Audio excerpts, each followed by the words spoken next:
Hey, quelque chose de super, Tightline UV, je vous présente ça. Je vais tourner la caméra de bord, on va aller rejoindre Kate après ça, elle est en train d'avoir une démonstration.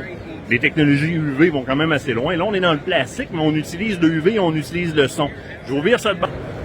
Donc, on parle, si vous voulez faire la recherche de Tightline UV, qui ont énormément de produits, mais ce qui nous intéresse particulièrement, ce sont leurs plastiques. Regardez un peu, là, on a des lampes UV au-dessus, là, mais on réplique un peu ce que les lampes peuvent pogner comme rayons du soleil. Donc, on voit très très bien dans à peu près n'importe quelle sorte de jig qu'ils utilisent, n'importe quelle sorte de plastique qu'ils utilisent.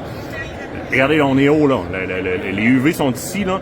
Si on s'en va dans le bas de la rangée, ça attrape encore les UV très très bien. Donc on aille dans les worms, qu'on aille dans n'importe quoi. Là. Alors qu'on pense à n'importe quel prédateur, qu'on pense évidemment à de l'achigan. On y va aussi au niveau du poisson nageur. Regardez ça, là. Les peintures sur les poissons nageurs qui pognent les UV, c'est assez hallucinant.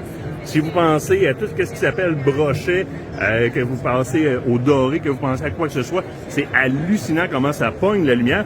Là, on va aller voir. Kate est en train d'avoir une petite démonstration. On va montrer à quel point ça pogne les UV.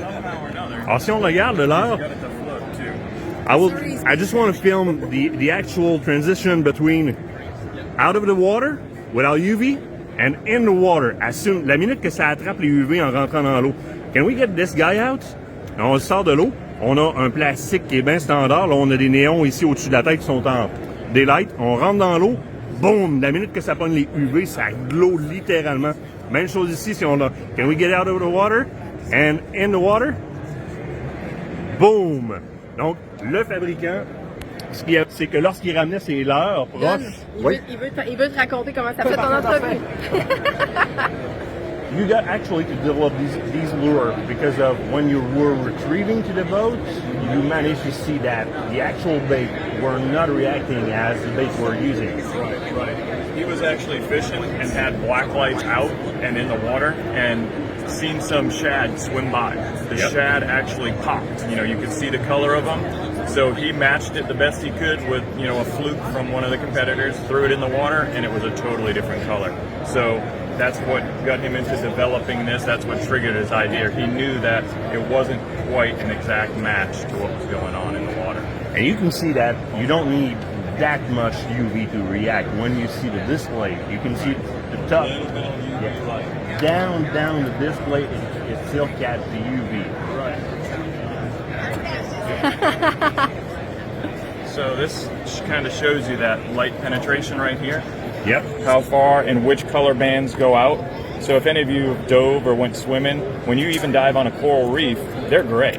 Yep. You shine your flashlight on it, it glows. To the fish, that's not gray. It's, they don't see it. They see that color. So that's what makes the difference on the baits too. It just makes a bait look a little bit more like the real thing. And I think you guys added some rattle in the baits, in the plastic? Yep, we put the rattles in the tail. We also scent match all the baits accordingly. So we also have, for instance, all of our products that are shad type baits will come with this shad scent already on them. Okay. And it's not just a generic scent, it actually matches the right type of thing. And this fish balm also contains a UV impregnator in it. So if you're fishing with a bait that might not be our brand, or if you run out, you can spray this on the bait, you can spray it on hard baits, you can put it in the bag and soak the whole bag in it. Not only you get the benefit of the scent, but you'll also get the benefit of the UV reflection. A couple seconds, I will translate. Ce qui est super intéressant, c'est que même dans les leurres si tu veux voir ici, là, même dans les jigs standards comme celui-là, ce qu'on a fait, c'est qu'on a ajouté du rattle dans la snake, dans la queue. Donc, on a ajouté des billes qui vont vraiment venir faire du bruit dedans, des petites billes comme on a dans nos rapalas, dans nos poissons nageurs. Donc, j'ai le côté visuel qui est super intéressant.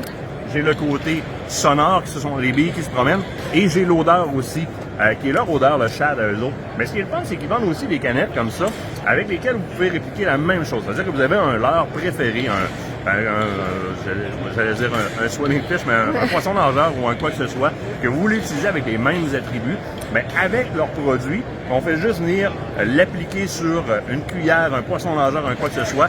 Il va, première des choses, avoir l'enduit UV de ces leurres-là. Et dans un deuxième temps, vous allez avoir aussi la senteur qui est très intéressante. Donc, que vous utilisiez leur plastique ou encore que vous utilisiez le spray sur vos leurres, ben on va chercher un edge encore plus intéressant.